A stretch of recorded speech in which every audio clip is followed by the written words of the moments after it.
बंदी छोड़ सतगुरु रामपाल जी परमेश्वर जी की जय हो। परम पिता परमात्मा सारी सृष्टि के रचनहार कुल मालिक असंख्य ब्रह्मांडों के स्वामी जगत गुरु तीनों लोकों में प्रवेश करके सबका धारण पोषण करने वाले राजा धीराज आत्माधार नाथों के नाथ देवों के देव महादेव सर्वेश्वर महेश्वर मृत्युंजय अजरो अमर आदि अनादि सनातनी प्रभु जगत पिता जगदीश्वर श्री श्री 1008 की उपाधि के वास्तविक अधिकारी अकाल मूर्त शब्द स्वरूपी राम वासुदेव सर्वगतम ब्रह्म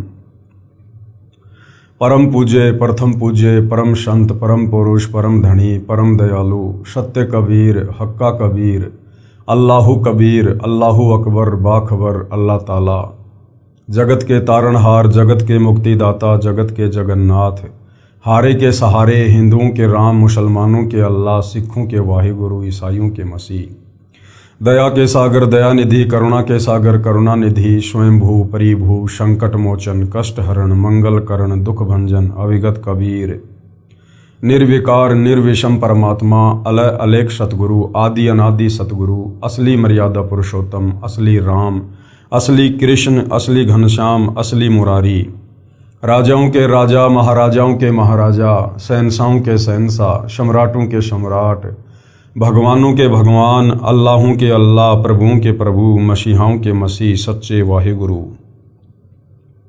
बाबाओं के बाबा पीरों के पीर सेठों के सेठ जगत सेठ सावड़सा सेठ सर्वगुण संपन्न अनंत कोटि कलाओं के स्वामी अनंत कोटि ब्रह्मांडों के नायक योगियों में महायोगी ध्यानियों में महाध्यानी सिद्धों में परम सिद्ध ज्ञानियों में तत्वज्ञानी ब्रह्मज्ञानी महाज्ञानी परम ज्ञानी सर्वश्रेष्ठ ज्ञानी विज्ञानी युवा कबीर समर्थ कबीर असमवाद अमित ओझा सच्चे रहनुमा करीम अल्लाह सुभान अल्लाह दुनिया के अंतिम पैगंबर 8 सितंबर 1951 से गांव धनाना जिला सोनीपत हरियाणा भारतवर्ष की पावन भूमि पे प्रकट रियल कल्कि भगवान श्री नारायण साकार हरि श्री बाबा साहेब नूर अनंत परमात्मा सच्चे दरवेश सच्चे बाखबर संत श्रोमणी सतगुरु रामपाल जी परमेश्वर जी के चरण कमल में आप और हम सभी भाई बहनों का अनंत कोटि दंडवत प्रणाम। सत्साई भाई और बहनों, बहुत बड़ी दया बहुत बड़ी मेहर पूज्य गुरुदेव भगवान की परमेश्वर रामपाल जी की, जिनके शुभ आशीर्वाद से विशेष आशीर्वाद से उन्हीं के सत्संगों के संग्रह के ऊपर बन चुकी पवित्र आध्यात्मिक पुस्तक कबीर बड़ा या कृष्ण के ऊपर वीडियो बनाने की श्रृंखला जारी है। इसी श्रृंखला में आज हमारा ये 33वें नंबर का वीडियो है। भाई और बहनों, इस पवित्र पुस्तक कबीर बड़ा या कृष्ण के ऊपर जो वीडियो बन रहे हैं, ये हिंदू समाज के लिए, यदि हिंदू समाज से जुड़े श्रद्धालुओं ने निष्पक्ष होकर रुचि लेकर यदि ये वीडियो देख लिए तो उनके लिए किसी वरदान से कम नहीं है, क्योंकि ये पवित्र पुस्तक चारों वेद पवित्र गीता और 18 पुराणों के ज्ञान से मिश्रित है। यानी इन तमाम सदग्रंथों का निष्कर्ष निकालकर भक्ति और भगवान को पहचानने के लिए, शास्त्र अनुकूल साधना के विषय में जानने के लिए, एक पूर्ण परमात्मा कौन है, वो कैसे मिले, कहाँ रहता है, क्या उसकी प्राप्ति की विधि है, ये सारी जानकारियां इस पवित्र पुस्तक में शामिल हैं। तो भाइयों और बहनों, अध्यात्म को लेकर जो शंकाएं, जो सवाल हमारे दिलो दिमाग में सदियों से गूंज रहे थे, अब ये पवित्र पुस्तक उन तमाम शंकाओं का समूल समाधान कर देगी, यदि आपने निष्पक्ष होकर अपनी आत्मा के कल्याण के लिए इस पवित्र पुस्तक को पढ़ लिया तो भाइयों और बहनों, वर्तमान में हमारा जो टॉपिक चल रहा है इस पवित्र पुस्तक को लेकर, वो है हु इज सुप्रीम गॉड, सर्वशक्तिमान परमात्मा कौन है, कबीर बड़ा या कृष्ण। मामला चल रहा है जनता की अदालत में, और जनता की अदालत में जनता को ही जज के रूप में रखा गया है, क्योंकि वर्तमान समय कलयुग की बिचली पीढ़ी का है, मोक्ष का प्राइम टाइम है, 21वीं सदी है, और जनता शिक्षित है, पढ़ी लिखी है, अपनी आंखों से अपने ही धर्म ग्रंथों में लिखी सच्चाई को देखकर भली भांति निर्णय करने में सक्षम है। इसलिए जनता की अदालत में जनता को ही जज के रूप में चुना गया है। एक तरफ श्री कृष्ण उर्फ विष्णु जी को पूर्ण परमात्मा बताते हुए तमाम हिंदू धर्मगुरु आचार्य शंकराचार्य श्री कृष्ण उर्फ विष्णु के वकील बनकर जनता की अदालत में खड़े हैं, तो दूसरी तरफ कबीर जी को पूर्ण परमात्मा साबित करते हुए उनके वकील के रूप में सतगुरु रामपाल जी खड़े हुए हैं। दोनों तरफ के वकील अपनी अपनी पूरी कोशिश कर रहे हैं अपने अपने इष्ट देव को पूर्ण परमात्मा साबित करने की। तो हिंदू धर्म के जितने भी धर्मगुरु हैं उनका कहना है कि हमारे चारों वेदों में, पवित्र गीता में और पुराणों में श्री कृष्ण उर्फ विष्णु को ही पूर्ण परमात्मा बताया गया है। ये अजरो अमर हैं, अविनाशी हैं, इनके कोई माता पिता नहीं है, इनके जन्म मृत्यु नहीं होती है और इन्हीं की भक्ति से मोक्ष मिलेगा। तो दूसरी तरफ सतगुरु रामपाल जी ने उन्हीं तमाम हिंदू धर्म ग्रंथों को दिखा दिखाकर, ना केवल हवाला देकर अपितु दिखा दिखाकर जनता के सामने ये क्लियर कर दिया कि ये ब्रह्मा विष्णु महेश ये नाशवान हैं, ये अविनाशी परमात्मा नहीं है, इनके माता पिता हैं, इनकी जन्म होता है, इनकी मृत्यु होती है, दुर्गा इनकी माँ है और ज्योति निरंजन यानी काल ब्रह्म इनका पिता है। और इनकी भक्ति से किसी भी जीव की मुक्ति नहीं हो सकती, क्योंकि मुक्ति के लिए ये खुद प्रयास कर रहे हैं परंतु इनको रास्ता नहीं मिल रहा है।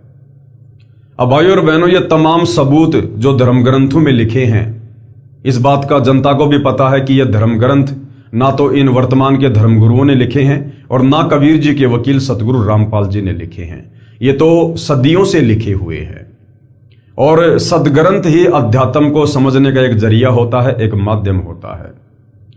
तो जनता को यह तो विश्वास हो गया है कि वास्तव में श्री कृष्ण उर्फ विष्णु अर्थात ये ब्रह्मा विष्णु महेश पूर्ण परमात्मा नहीं है।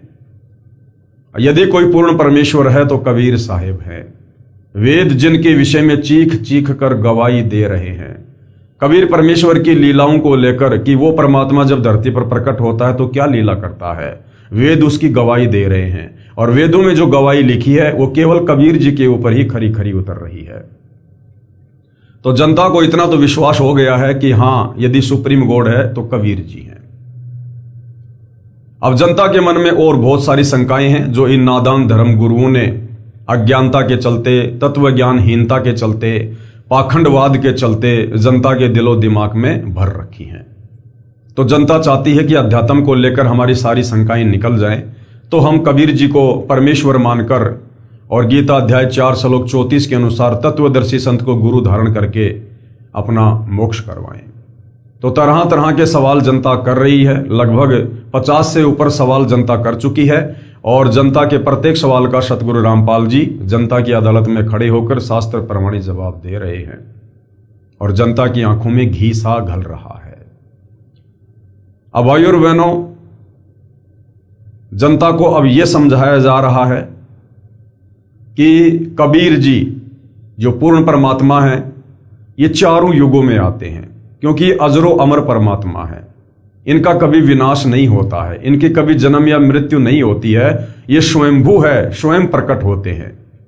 इसलिए ये परमात्मा जब चाहे, जिस वेश में चाहें, जिस देश में चाहें, जिस काल में चाहें, ये परमात्मा प्रकट हो जाते हैं। तो जो कबीर परमात्मा लगभग 650 साल पहले बनारस के काशी में प्रकट हुए थे, वही कबीर परमात्मा अपने विधान अनुसार सतयुग में सत सुकृत ऋषि के नाम से प्रकट हुए। इसी प्रकार अपने तत्व ज्ञान का प्रचार किया। फिर त्रेता युग में मुनिंदर ऋषि के नाम से प्रकट हुए, द्वापर में करुणामय ऋषि के नाम से प्रकट हुए और कलयुग में अपने वास्तविक नाम जो वेदों में वर्णन है कबीर देव के नाम से प्रकट हुए। तो आज हम चारों युगों में परमेश्वर प्रकट होकर जो अपनी लीला करते हैं, वेद भी जिसकी गवाही देते हैं, आज हम उस महिमा के ऊपर चर्चा करेंगे। यथार्थ कबीर प्राकाट्य प्रकरण, कबीर साहिब चारों युगों में आते हैं। गरीब सतगुरु पुरुष कबीर है, चारों युग परवान और झूठे गुरुआं मर गए, हो गए भूत मशान। ये आदरणीय गरीबदास जी की अमरवाणी है। आदरणीय गरीबदास जी लगभग 300 साल पहले गांव छुड़ानी, जिला झज्जर, हरियाणा में हुए हैं। पूर्ण परमात्मा कबीर साहिब उनको सतलोक से चलकर आकर मिले, उनको अपना ज्ञान समझाया, उपदेश दिया। फिर उनको अपना गवाह बनाने के लिए ताकि वर्तमान कलयुग की बिचली पीढ़ी में पैदा हम आत्माओं को विश्वास हो कि वास्तव में सतलोक है, परमात्मा है और कोई ऐसी जगह है जहां जाने के बाद जन्म और मृत्यु नहीं होती है। तो कबीर परमेश्वर जी ने आदरणीय गरीबदास जी को अपना गवाह बनाना था, इसलिए उनकी आत्मा को शरीर से निकालकर सतलोक ले गए और सतलोक की सर्व रचना से परिचित करवाया, वहां के सुखों से परिचित करवाया, 21 ब्रह्मांड की रचना से परिचित करवाया, 7 संग ब्रह्मांड के स्वामी परब्रह्म यानी अक्षर पुरुष की पूरी स्थिति से उनको परिचित करवाया। ब्रह्मा विष्णु महेश के लोक दिखाए, जहां ब्रह्मा विष्णु महेश बैठे हुए थे वो जगह दिखाई, दुर्गा का लोक दिखाया, काल बलि का लोक दिखाया, तपतशिला दिखाई, नरक और स्वर्ग दिखाए, सब कुछ दिखाया। उसके बाद उनकी आत्मा को शरीर में छोड़ दिया और परमेश्वर से प्राप्त ज्ञान आधार से उन्होंने फिर एक अमर ग्रंथ की रचना की, जिसमें 24,000 वाणियां हैं, जिसको 5वां वेद सूक्ष्म वेद कहते हैं, सदग्रंथ साहिब कहते हैं। तो ये उसी सदग्रंथ साहिब की अमर वाणी है। गरीब सतगुरु पुरुष कबीर है। गरीबदास जी कह रहे हैं कि इस सृष्टि में यदि कोई सतगुरु है, सच्चा ज्ञान देने वाला है, और पुरुष यानी कोई भगवान है, तो वो कबीर जी हैं। चारों युग परवान, चारों युगों का इतिहास उठा के देख लो, ये परमात्मा आते हैं। और झूठे गुरु मर गए, हो गए भूत मशान, और जो झूठे गुरु बनकर काल की तरफ से यहां आते हैं वो अंत में मरते हैं, उनकी दुर्गति होती है और मरने के बाद फिर वो भूत योनि में जाते हैं। सतयुग में कबीर देव यानी कबीर साहिब का सत सुकृत नाम से प्राकाटे, यानी सतयुग में कबीर परमात्मा सत सुकृत ऋषि के नाम से प्रकट हुए थे।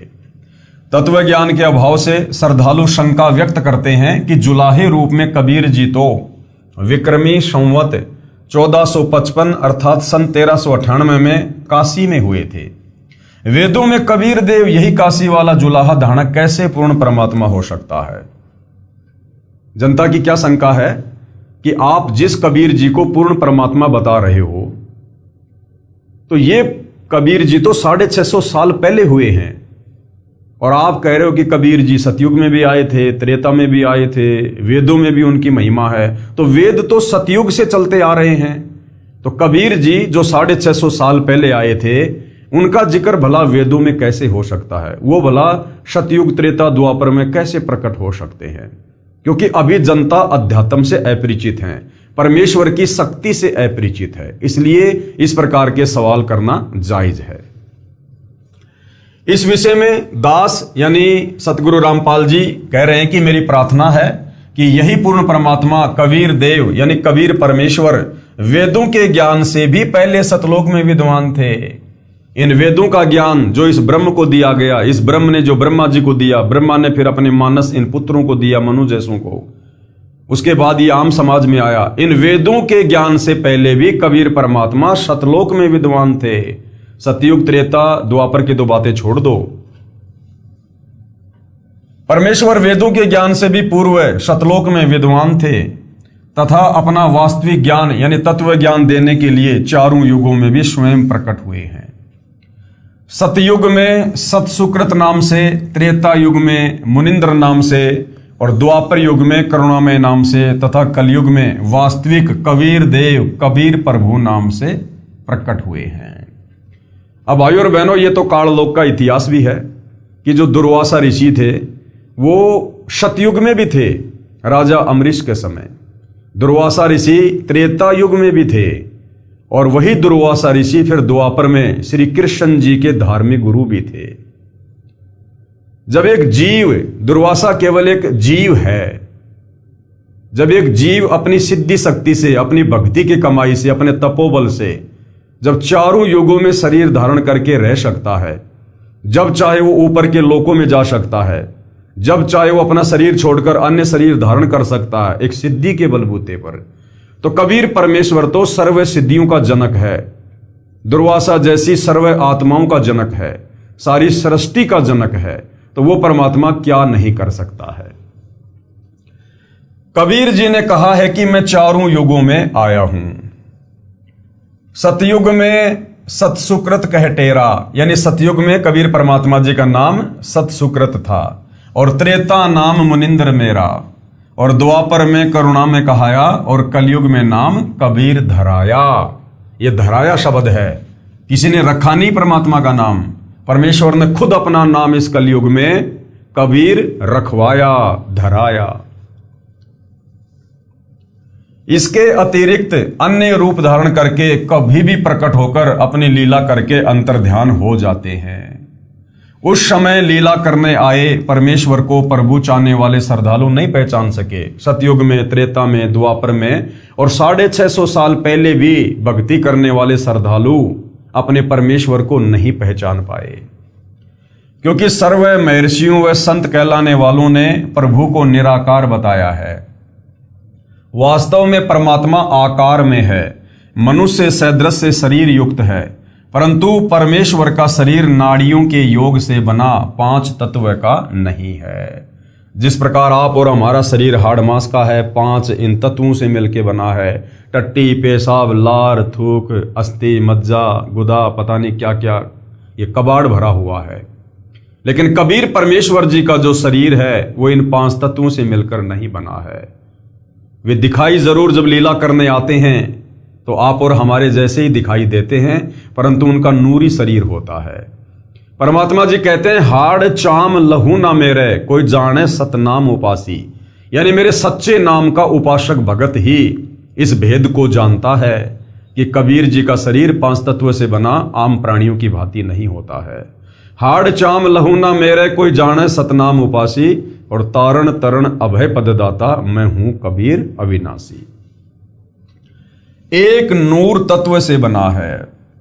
पूर्ण परमात्मा जब चाहे यहां प्रकट हो जाते हैं। वे कभी मां से जन्म नहीं लेते, क्योंकि वे सर्व की उत्पत्ति करता है। धर्मदास जी के प्रश्न का उत्तर देते हुए कबीर परमेश्वर जी ने बताया कि हे धर्मदास, मैं 4 युगों में आता हूं, जब चाहूं उसी क्षण सतलोक से आ जाता हूं। अब देखो भाई और बहनों, एक एग्जाम्पल देते हैं। आत्मा और परमात्मा की शक्तियों में कितना अंतर होता है। परमात्मा जब चाहे, जहां चाहे, जिस रूप में चाहे, जिस वेश में चाहे, जिस देश में चाहे वो प्रकट हो सकते हैं, क्योंकि वो सर्वसमर्थ है। जिस प्रकार भाई और बहनों, भारत देश का कोई एक सामान्य नागरिक है और भारत देश का प्रधानमंत्री है, तो भारत देश का प्रधानमंत्री इतना शक्तिशाली है, इतना समर्थ है, वो जब चाहे अपने विमान से किसी भी देश में जा सकता है। वो जब चाहे भारत के किसी भी हिस्से में जा सकता है। परंतु एक सामान्य व्यक्ति जो बेचारा सुबह से लेकर शाम तक रोजी रोटी के चक्कर में मजदूर बना फिरता है, वो इतना सक्षम नहीं होता, वो इतना योग्य नहीं होता कि वो जब चाहे अपनी मर्जी अनुसार विदेश में चला जाए, कहीं देश में घूमने चला जाए, क्योंकि उसके पीछे 1000 प्रकार की समस्याएं और जिम्मेदारियां होती हैं। वो अपने बंधनों में बंधा हुआ होता है।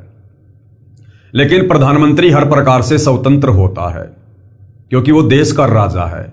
इसी प्रकार इस सृष्टि में, काल के 21 ब्रह्मांड की सृष्टि में, काल सहित, और अक्षर पुरुष की 7 संग ब्रह्मांड वाली सृष्टि में अक्षर पुरुष सहित, और ऊपर के जो 4 अजरो अमर लोक हैं, सतलोक, अलख लोक, अगम लोक और अनामी लोक, ये तमाम प्राणी जो इन लोकों में रहते हैं, ये सब जीव हैं, आत्माएं हैं।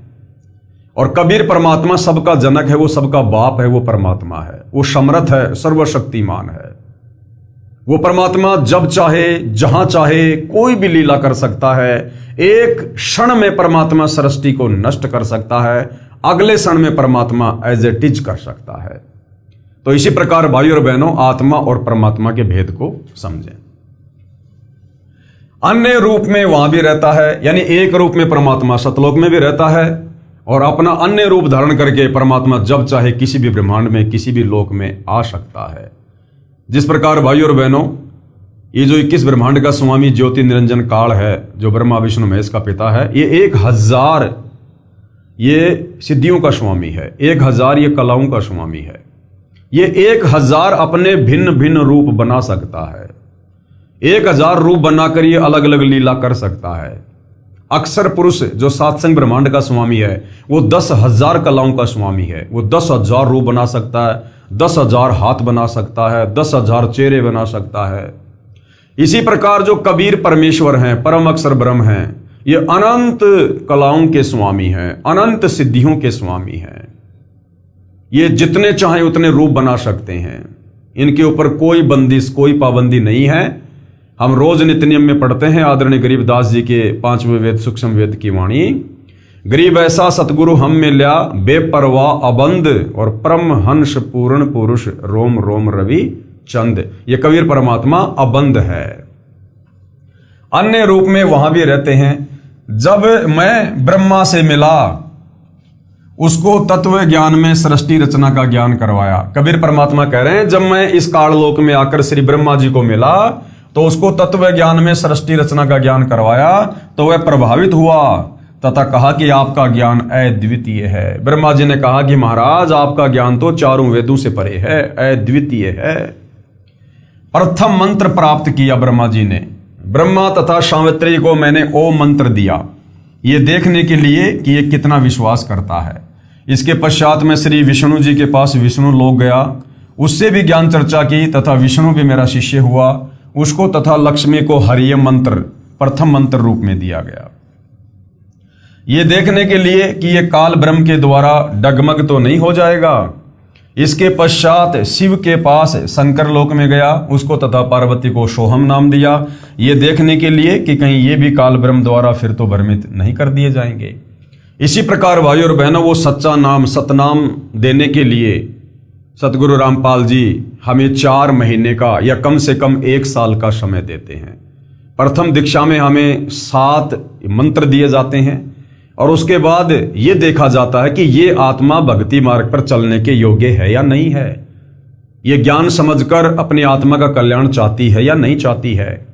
जब परमेश्वर देख लेते हैं कि ये आत्मा बिल्कुल रुचि लेकर भक्ति कर रही है, इसे आत्मा का कल्याण करवाना है, तो परमेश्वर फिर उसे आगे सतनाम देते हैं जो 2 अक्षर का है।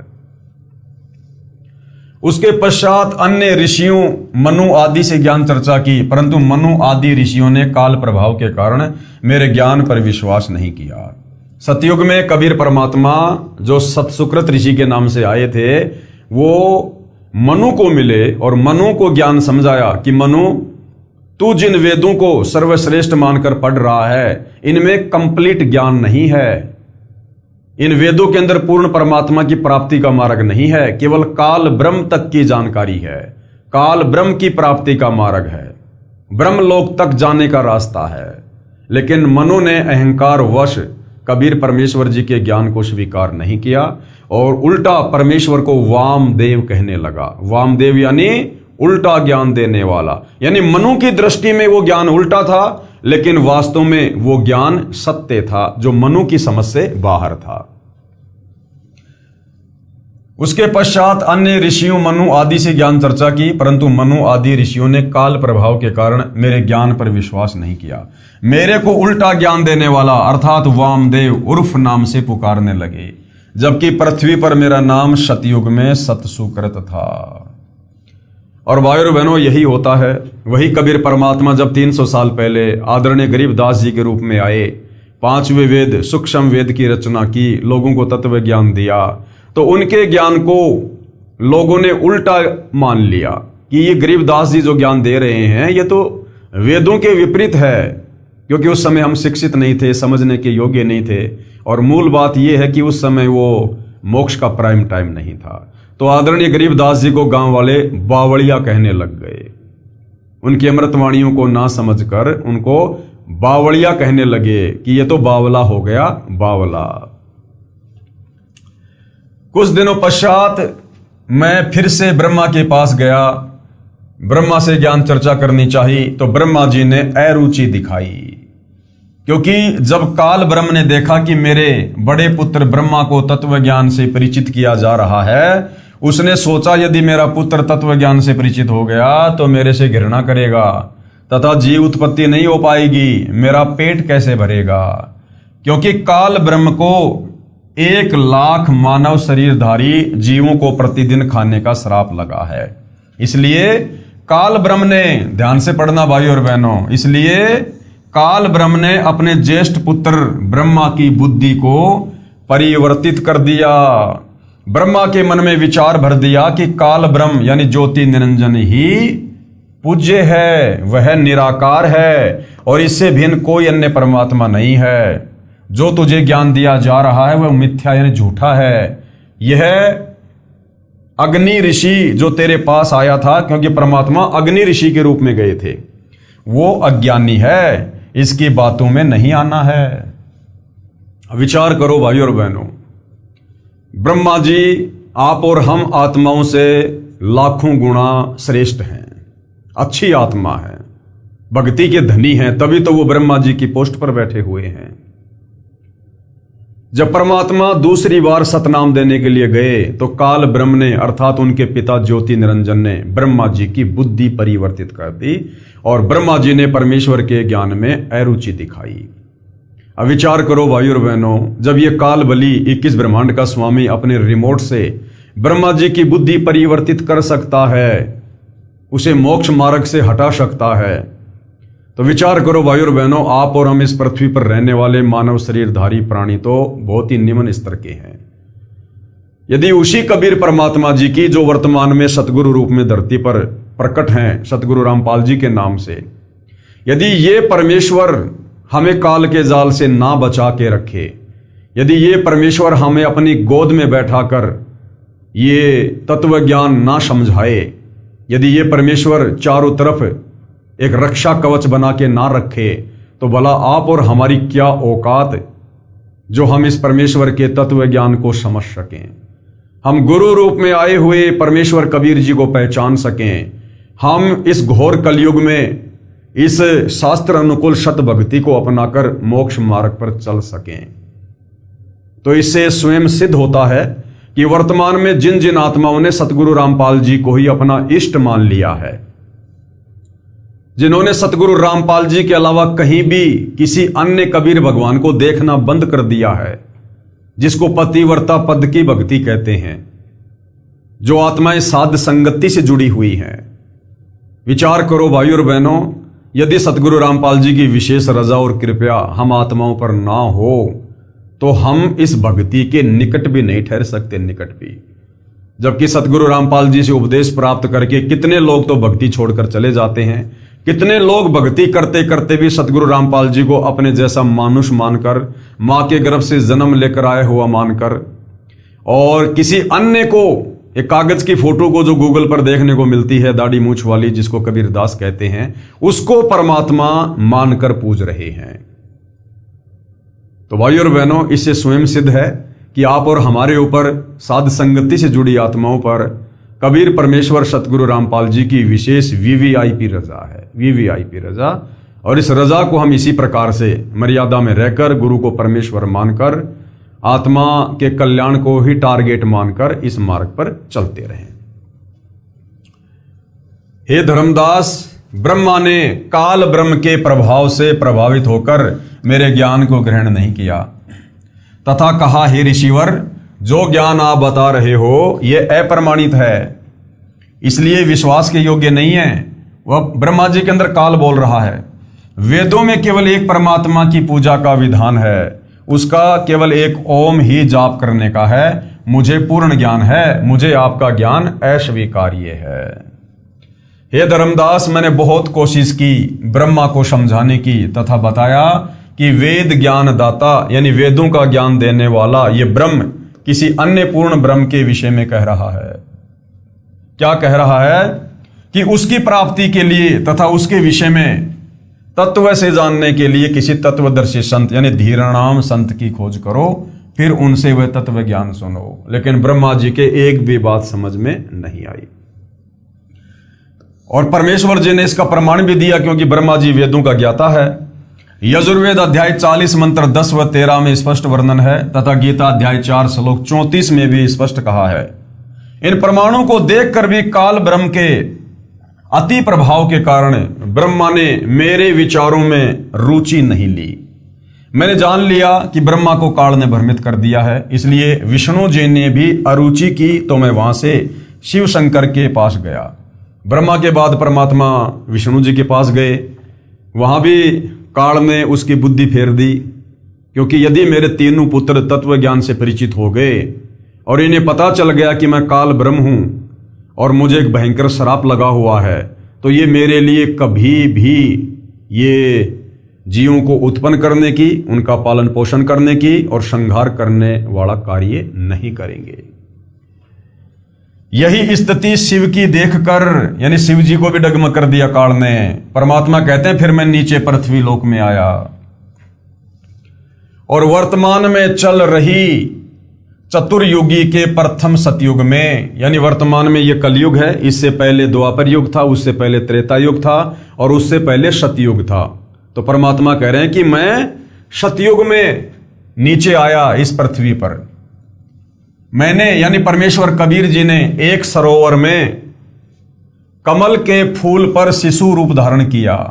अपनी मर्जी से कबीर परमात्मा ने एक तालाब में और विकसित कमल के फूल के ऊपर शिशु रूप धारण किया, एक बालक का रूप धारण किया। एक ब्राह्मण दंपत्ति जो निसंतान थे, वह विद्याधर नामक ब्राह्मण अपनी पत्नी दीपिका के साथ अपनी ससुराल से आ रहा था। अब भाइयों और बहनों, सतयुग में ये जो विद्याधर नाम का जो ब्राह्मण था, ये कौन था? ये पंडित रामानंद वाली आत्मा थी। और सतयुग में जो उसकी पत्नी थी दीपिका, वो कौन थी? ये कमाली वाली आत्मा थी। उनकी आधी आयु बीत चुकी थी, कोई संतान नहीं थी।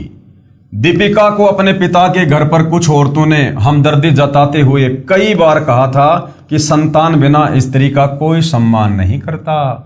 यह केवल एक सामाजिक सोच है, यह काल प्रेरित सोच है। अध्यात्म में ऐसा नहीं है। अध्यात्म में परमात्मा कहते हैं यदि किसी भाई बहन को शादी के बाद भी संतान उत्पन्न नहीं होती है और यदि आपको पूर्ण संत की शरण मिल गई है, जैसे वर्तमान में सतगुरु रामपाल जी की शरण प्राप्त हो गई है, और यदि आपके घर में कोई संतान नहीं हो रही है, तो अपने आप को इस दुनिया के परम सौभाग्यशाली भक्तों की श्रेणी में जानना। हालांकि उससे भी जो प्रथम स्थिति है परम सौभाग्यशाली भगत की, वो उनकी है जिन्होंने शादी नहीं की, यानी जिनका कोई संस्कार किसी आत्मा से नहीं जुड़ा हुआ है। लेकिन फिर भी परमात्मा कह रहे हैं कि यदि आपकी शादी हो गई और यदि आपको संतान नहीं हो रही है और यदि आप पूर्ण संत की शरण में हैं, तो आप एक परम सौभाग्यशाली आत्मा हैं। आपका ऋण संस्कार पूर्व जन्मों का नहीं था, जिस कारण से परमात्मा ने आपके घर में कोई संतान नहीं भेजी, और ना परमात्मा संतान भेजकर या आपको संतान देकर आगे इस काललोक में आपका कोई संस्कार जोड़ना चाहता है। यदि संस्कार जुड़ गया तो फिर हमारी बात बिगड़ जाएगी, क्योंकि परमेश्वर हमारे संस्कारों को काटने के लिए ही सतलोक से चलकर यहां आते हैं। और यदि हम तत्व ज्ञान लेकर संस्कार बढ़ाने में लगेंगे, ब्याह शादी करने में लगे रहेंगे, बच्चे पैदा करने में लगे रहेंगे, तो हमारे संस्कार बढ़ते ही चले जाएंगे और इन्हीं संस्कारों के चलते हम यहां से मुक्त नहीं हो पाते, क्योंकि ये संस्कार काल के बंधन हैं और परमेश्वर इन बंधनों को तोड़ने के लिए आते हैं। तो सामाजिक दृष्टिकोण से जिन माता बहनों को संतान नहीं होती है, उनको पता नहीं किस दृष्टिकोण से देखा जाता है, परंतु आध्यात्मिक दृष्टि से जिन माता बहनों को संतान नहीं है, वो बहुत ही सौभाग्यशाली आत्माएं होती हैं। उनका तो बड़ी आसानी से मोक्ष हो सकता है यदि वे अपने गुरुदेव के वचन में रहकर, आजीवन मर्यादा में रहकर भक्ति करते रहें। तो एक संतान तो होनी चाहिए। इन बातों को याद करके दीपिका रो रही थी तथा शुभकी लेकर अपने इष्ट शिवजी से संतान की प्रार्थना कर रही थी और विचार कर रही थी कि वृद्ध अवस्था में, यानी बुढ़ापे में, हमारी उंगली पकड़ने वाला भी नहीं है। वह समय कैसे बीतेगा? इतने में एक सरोवर दिखाई दिया, प्यास लगी थी। वे सरोवर पर विश्राम हेतु रुके। वहां एक नवजात शिशु को कमल के फूल पर प्राप्त करके अति प्रसन्न हुए। उसे परमेश्वर शिव की रजा से प्राप्त जानकर घर ले आए। एक अन्य ब्राह्मण से नाम रखवाया। उसने मेरा नाम सत सुकृत रखा। मेरी प्रेरणा से कवारी गायों ने दूध देना प्रारंभ किया। उसके दूध से मेरी परवरिश की लीला हुई। यानी जो वेदों में लिखा हुआ है कि वो पूर्ण परमात्मा होगा, ये उसकी पहचान होगी, जिसकी बचपन में परवरिश, बाल्यकाल में लीलामय तरीके से परवरिश कवारी गाय के दूध से होती है। तो भाइयों और बहनों, ये कबीर परमात्मा ही इस सकल सृष्टि में एकमात्र ऐसे उदाहरण हैं जिनकी चारों युगों में जब वो बाल्य अवस्था में शिशु रूप धारण करके लीला करने आते हैं, जो वेदों में लिखा हुआ है कि वो परमात्मा जब शिशु रूप में प्रकट होता है तो बाल्यकाल में उनकी परवरिश कंवारी गाय के दूध से होती है। तो सतयुग में कबीर परमेश्वर जब सत सुकृत ऋषि के नाम से शिशु रूप में प्रकट हुए तो विद्याधर और कमाली उनकी जो परवरिश थी उसको करने के लिए निमित्त बने, और परमेश्वर की परवरिश कंवारी गाय के दूध से हुई। चारों युगों में परमात्मा यही लीला करते हैं, और ये लीला कंवारी गाय के दूध से परवरिश वाली ना आपको श्री ब्रह्मा विष्णु महेश के जीवन काल में देखने को मिलेगी, ना श्री राम और श्री कृष्ण जी की लीलाओं में देखने को मिलेगी, केवल और केवल कबीर परमेश्वर जी की लीलाओं में देखने को मिलेगी। अर्थात कबीर परमात्मा ही सारी सृष्टि के मालिक हैं और यही असंख्य ब्रह्मांडों के स्वामी हैं। गुरुकुल में शिक्षा की लीला की सतयुग में परमात्मा ने पढ़ाई लिखाई की, जो अन्य युगों में नहीं की थी। गुरुकुल में शिक्षा की लीला की, ऋषि जी जो वेद मंत्र भूल जाते तो मैं खड़ा होकर पूरा करता। अब जो पंडित, जो विद्वान, जो ऋषि जन वेद मंत्रों को भूल जाया करते थे, तो कबीर परमात्मा जो छोटी सी आयु में लीला कर रहे थे गुरुकुल में पढ़ाई पढ़ने की, कबीर परमात्मा खड़े होकर उन वेद मंत्रों को पूरा किया करते थे। ऋषि जी वेद मंत्रों का गलत अर्थ करते थे, मैं विरोध करता था, इस कारण से मुझे गुरुकुल से निकाल दिया। पृथ्वी पर घूमकर मैंने बहुत से ऋषियों से ज्ञान चर्चा की, परंतु शास्त्र विरुद्ध ज्ञान पर आधारित होने के कारण किसी भी ऋषि महर्षि ने ज्ञान सुनने की चेष्टा ही नहीं की। महर्षि मनु से भी मेरी वेद ज्ञान पर चर्चा हुई। महर्षि मनु ने ब्रह्मा जी से ही ज्ञान ग्रहण किया था। अब जब ब्रह्मा जी को कंप्लीट ज्ञान नहीं तो मनु जी को कहां से हो जाएगा। महर्षि मनु जी ने मुझे उल्टा ज्ञान देने वाला बताया कि आप तो वेदों के विरुद्ध ज्ञान दे रहे हो, वेदों में ऐसा कहीं नहीं लिखा है, जबकि वेदों में सब कुछ लिखा हुआ है। और वो अपने आप को संस्कृत के प्रकांड ज्ञाता भी माना करते थे, लेकिन उसके बावजूद भी भाई और बहनों उनको मोतियाबिंद था। यानी काल प्रेरणा ऐसी होती है, काल जिसकी बुद्धि पर बैठ जाता है आंखों के सामने सत्य को भी नहीं देखने देता है।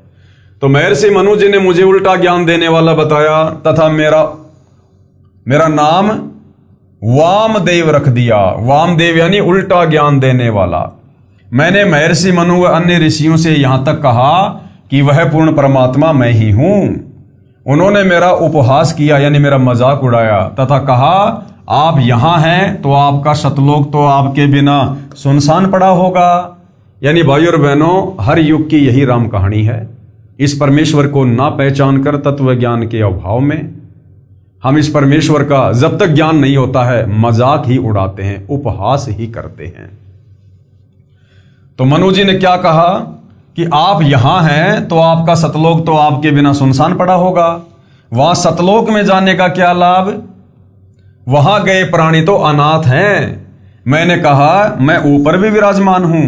तब मनु जी सहित सर्व ऋषियों ने ठहाका लगाकर कहा फिर तो आपका नाम वामदेव बिल्कुल ठीक है। वामदेव का अर्थ है कि दो स्थानों पर निवास करने वाला भी है। वामदेव का एक अर्थ होता है दो जगहों पर निवास करने वाला, और एक अर्थ है उल्टा ज्ञान देने वाला।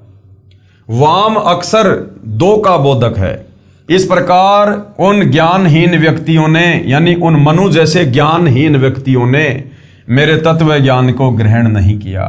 वामदेव का प्रमाण शिव पुराण पेज नंबर 606, 607 कैलाश संहिता प्रथम अध्याय में है। बहुत से प्रयत्न करने पर कुछ पुण्यात्माओं ने मेरा उपदेश ग्रहण किया। यानी सतयुग में कबीर परमेश्वर के ज्ञान को बहुत ही कम आत्माओं ने स्वीकार किया। मैंने सप्तम वेद यानी कबीर वाणी की रचना की, जिसकी काल द्वारा प्रेरित ज्ञानहीन ऋषियों ने बहुत निंदा की। जैसे परमात्मा ने 650 साल पहले आदरणीय धर्मदास जी को निमित्त बनाकर कबीर वाणी सप्तम वेद, पांचवा वेद, सूक्ष्म वेद लिखवाया, कबीर सागर।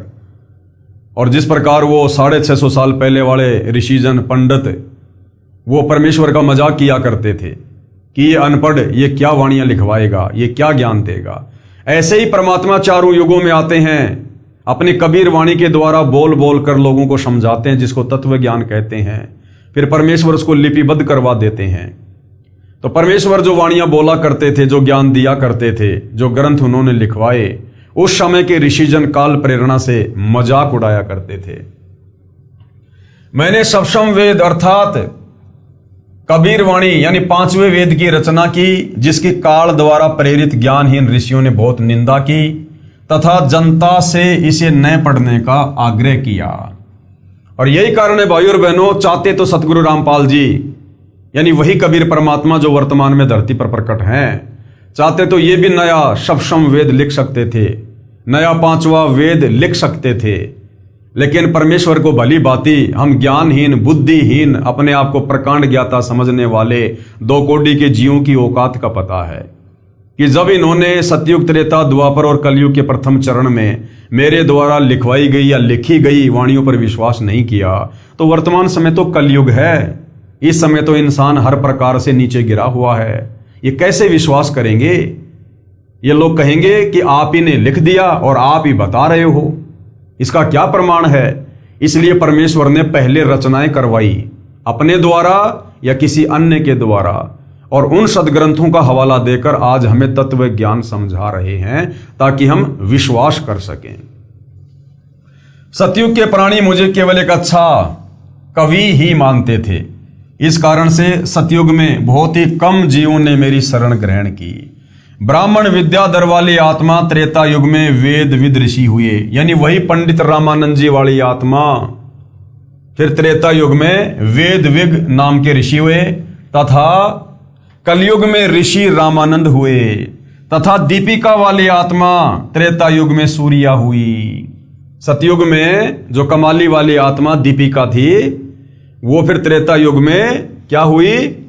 वो सूर्या नाम की उसी पंडित रामानंद जी की वो पत्नी हुई, तथा कलयुग में वो कमाली हुई। कमाली जो शेख तकी की लड़की थी, ये वही कमाली है। संत गरीबदास जी ने अपने भगवान तथा गुरु कबीर जी की महिमा का वर्णन करने में कमाल कर रखा है। सच्चाई तो परिपूर्ण है। कहा है कि पूर्ण प्रभु कबीर जी यानी कबीर देव, कबीर देव यानी वेदों में परमेश्वर का नाम कबीर देव है, कबीर अग्नि है। हम जिसे सीधा सीधा कबीर परमेश्वर, कबीर साहिब कह देते हैं। सतयुग में सत सुकृत नाम से स्वयं प्रकट हुए थे। उस समय गरुड़ जी, श्री ब्रह्मा जी, श्री विष्णु जी तथा श्री शिव जी आदि को सत ज्ञान समझाया था। आदि अंत हमरे नाही, मध्य मिलावा मूला, ब्रह्मा को ज्ञान सुनाया धर पिंडा अस्तूल। श्वेत भूमि को हम गए जहां विष्णु विशंबर नाथ, और हरियम हीरा नाम दे अष्ट कमल दल स्वाति। हम बैरागी ब्रह्म पद सन्यासी महादेव, सोहम नाम दिया शंकर को वो करे हमारी सेव। इस प्रकार सतयुग में परमेश्वर कबीर देव जी जो सत्य सुकृत नाम से आए थे, उस समय के ऋषियों व साधकों को वास्तविक ज्ञान समझाया करते थे, परंतु ऋषियों ने स्वीकार नहीं किया। सत सुकृत जी के स्थान पर परमेश्वर को वामदेव कहने लगे कि ये तो उल्टा ज्ञान दे रहा है, उल्टा ज्ञान। इसीलिए यजुर्वेद अध्याय 12 मंत्र 4 में विवरण है कि यजुर्वेद के वास्तविक ज्ञान को वामदेव ऋषि ने सही जाना तथा अन्य को समझाया। ये देखिएगा, वेद मंत्र है ये, यजुर्वेद अध्याय 12 मंत्र 4 आप जियों के सामने है। इसका अनुवाद भी किया गया है और सतगुरु रामपाल जी ने क्या समझाया है। यह यजुर्वेद अध्याय 12 मंत्र 4 की फोटोकॉपी है, जिसका अनुवाद महर्षि दयानंद सरस्वती जी ने किया है तथा सार्वदेशिक आर्य प्रतिनिधि सभा दिल्ली द्वारा छपाया गया है। इसमें स्पष्ट है कि वेदों के ज्ञान को वामदेव ऋषि ने ठीक से समझा तथा अन्य को समझाया। पवित्र वेदों के ज्ञान को समझने के लिए कृपया विचार करें। वेदों में यानी चारों वेदों में कबीर देव अर्थात कबीर परमेश्वर जी का प्रमाण है। पवित्र वेदों में प्रवेश से पहले यानी वेदों के उन श्लोकों को देखने से पहले प्रभु जानकारी के लिए पवित्र चारों वेद प्रमाणित शास्त्र हैं, यानी भगवान की जानकारी और प्राप्ति के लिए। हालांकि प्राप्ति का पूर्ण मार्ग नहीं है, लेकिन जानकारी कंप्लीट है कि वो परमात्मा कौन है, उसका नाम क्या है, वो कहाँ रहता है, वो कैसे मिलता है। तो उसकी जानकारी के लिए पवित्र वेदों की रचना उस समय हुई थी जब कोई अन्य धर्म नहीं था। यानी जो वेद परमेश्वर जी ने सर्वप्रथम इस ज्योति निरंजन को दिए थे, उसकी श्वासों के माध्यम से परमेश्वर ने ये चारों वेद जो है ये प्रकट करवाए थे। उस समय कोई धर्म नहीं था, 21 ब्रह्मांड में ही कोई धर्म नहीं था। ना कोई मुसलमान था, ना हिंदू था, ना सिख था, ना ईसाई था, ना जैनी। ये जितने भी धर्म हैं ये अभी लगभग 3 या 3,500 साल के अंदर अंदर बने हैं।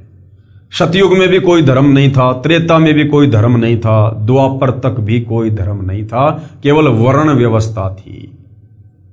अब ये कलयुग की पिछली पीढ़ी का समय, मोक्ष का प्राइम टाइम काल में कबीर परमात्मा से तपतशिला पर वचन ले रखा था। इसलिए उसको पता था कि वो परमात्मा आएगा, अपना तत्व ज्ञान देगा, आत्माओं को यहां से सतलोक ले जाएगा। तो हम आत्माओं को तरह तरह के बंधनों में जकड़ने के लिए धर्मों में बांट दिया, जातियों में बांट दिया, संप्रदायों में बांट दिया, ताकि हम उस ज्ञान तक पहुंच ही ना सकें। हम यहीं पर काल व्यवस्थाओं में उलझे रहें, अपने अपने धर्म को सर्वश्रेष्ठ मानकर दूसरों के धर्मों की पुस्तकों का अध्ययन ही ना करें, जातियों में बटे रहें, लड़ाई झगड़ों में, युद्धों में लगे रहें, और वो तत्वदर्शी संत आकर अपना ज्ञान देकर चला जाए और उसके बाद फिर हम लकीर पीटते रहें। तो ये काल का सुनियोजित षड्यंत्र है। हम इंसानों को जातियों में बांटना, धर्मों में बांटना, सबकी अलग अलग पुस्तकें बनवा देना। मुसलमान कहते हैं कि हमारी चारों जो ये कतेब हैं, तौरात, जबूर, इंजिल, कुरान मजीद, कुरान शरीफ, बस यही सर्वश्रेष्ठ हैं। हिंदू कहते हैं हमारे चारों वेद, गीता जी सर्वश्रेष्ठ हैं, हमारे पुराण सर्वश्रेष्ठ हैं। ईसाई अपनी बाइबल को लेकर बैठे हैं, सिख अपने गुरु ग्रंथ साहिब को लेकर बैठे हैं। कोई किसी के ज्ञान को और बातों को मानने को तैयार नहीं है। यह काल का षड्यंत्र है। तो सतयुग, त्रेता, द्वापर तक कोई धर्म नहीं था। इसलिए ये पवित्र वेद वाणी ये किसी धर्म से संबंधित नहीं है। अर्थात चारों वेदों का जो ज्ञान है, जो वाणियां हैं, ये पूरे विश्व के मानव के लिए हैं, उनकी आत्मा के कल्याण के लिए हैं। ये किसी जाति या मजहब विशेष के ग्रंथ नहीं है, केवल आत्म कल्याण के लिए हैं। इनको जानने के लिए निम्न व्याख्या बहुत ध्यान तथा विवेक के साथ में पढ़ने तथा विचारनी होगी। प्रभु की यानी भगवान की विस्तृत तथा सत्य महिमा वेद बताते हैं। वेदों के अलावा दुनिया के किसी भी शास्त्र में, जो यहाँ 21 ब्रह्मांड तक के शास्त्र हैं, किसी में भी कबीर परमेश्वर के विषय में विस्तृत जानकारी नहीं है। अन्य शास्त्र भी श्री गीता जी व चारों वेदों तथा पूर्वोक्त भगवान प्राप्त महान संतों तथा स्वयं कबीर साहिब यानी कबीर देव जी की अपनी यानी पूर्ण परमात्मा की अमृतवाणी के अलावा अन्य किसी ऋषि या भगत की अपनी उपलब्धि है, जैसे 6 शास्त्र, 11 उपनिषद तथा सत्यार्थ प्रकाश आदि। यानी चारों वेदों को छोड़कर, पवित्र गीता जी को छोड़कर, और कबीर परमात्मा जब जब यहां आते हैं और अपना 5वां वेद सूक्ष्म वेद लिखवाते हैं, या जो महान आत्माएं कबीर परमात्मा के साथ सतलोक गए, नीचे आकर उन्होंने अपने ग्रंथों की रचना की, उन शास्त्रों को छोड़कर बाकी जितने भी शास्त्र, जितने भी पुस्तकें हैं, ये सब अपने अपने अनुभव की पुस्तकें हैं। इनमें विस्तृत, पूर्ण या सच्चा ज्ञान परमेश्वर के विषय में नहीं है। जैसे 6 शास्त्र हैं, ये 18 जो पुराण हैं, उपनिषद हैं, सत्यार्थ प्रकाश है, मनुस्मृति है, ये सब केवल इन साधु संत महात्मा ऋषियों का अपना अनुभव है। इनमें कंप्लीट जानकारी परमेश्वर के विषय में नहीं है। जैसे 6 शास्त्र, 11 उपनिषद तथा सत्यार्थ प्रकाश आदि, यदि ये वेदों की कसौटी में खरे नहीं उतरते हैं, यानी इन शास्त्रों में जो इन ऋषियों के द्वारा लिखे गए हैं, यदि इनका ज्ञान वेदों वाले ज्ञान से नहीं मिलता है तो ये हमारे किसी काम के नहीं है। यदि ये वेदों की कसौटी में खरे नहीं उतरते हैं तो ये संपूर्ण ज्ञान नहीं है। पवित्र वेद तथा गीता जी स्वयं काल प्रभु यानी ब्रह्म दत्त है। हालांकि ये वेदों का ज्ञान वैसे तो कबीर परमात्मा जी ने दिया सर्वप्रथम इस ज्योति निरंजन को, लेकिन 21 ब्रह्मांड की सृष्टि के अनुसार परमात्मा कह रहे हैं कि 21 ब्रह्मांड में ये ज्ञान ब्रह्मा जी को सबसे पहले इस ब्रह्म ने यानी काल ने दिया था। यानी वेद ज्ञान दाता इस 21 ब्रह्मांड में सर्वप्रथम कौन है? ये ब्रह्म है, काल है, जिसने ब्रह्मा जी को दिए समुद्र मंथन के दौरान, जिनमें भक्ति विधि तथा उपलब्धि दोनों सही तौर पर वर्णित हैं। इनके अतिरिक्त जो पूजा विधि तथा अनुभव है वह अधूरा समझो। यदि इन्हीं के अनुसार कोई साधक अनुभव बताए तो सत्य जानो। यानी वेदों के अनुसार यदि कोई बातें करता है तो सही मानो, क्योंकि कोई भी प्राणी प्रभु से अधिक नहीं जान सकता।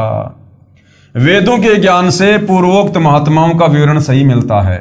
इससे सिद्ध हुआ कि वे सर्व महात्मा पूर्ण थे, पूर्ण परमात्मा का साक्षात्कार हुआ है तथा बताया है वह परमात्मा कबीर साहब कबीर देव है।